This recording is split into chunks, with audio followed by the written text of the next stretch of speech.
નમસ્કાર વિદ્યાર્થી મિત્રો. સાહેબ પાર્ટ એ સરસ મજાની રીતે લખી લીધો, પાર્ટ બી સરસ મજાની રીતે લખી લીધો, પણ છેલ્લી એક એવી ટીપ આપું છું કે જેનાથી તમે તમારા જે 2-3 માર્ક્સ કટ થતા હોય ને તે બચાવી શકશો. તમારે એ ટીપ જોતી છે, પણ હા, શેર કરવાનું ભૂલતા નહીં. તો પાર્ટ એ જ્યારે તમારો આખો લખાઈ જાય છે, OMR આખી ભરાઈ જાય છે, પછી છેલ્લી વાર જ્યારે 5 મિનિટની વાર હોય છે OMR દેવામાં, ત્યારે એકવાર જોઈ લો કે ભાઈ કોઈ MCQ રહી નથી ગયો ને.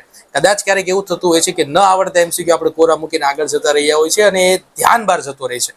આ ન થાય એનું ધ્યાન રાખજો.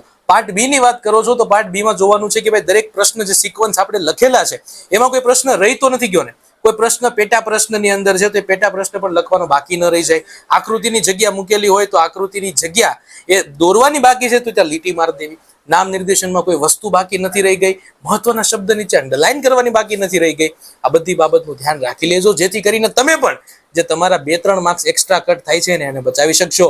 અને હા, જો ગમ્યું હોય ને મારા કલેજા, તો બીજા વિદ્યાર્થીઓને મોકલો.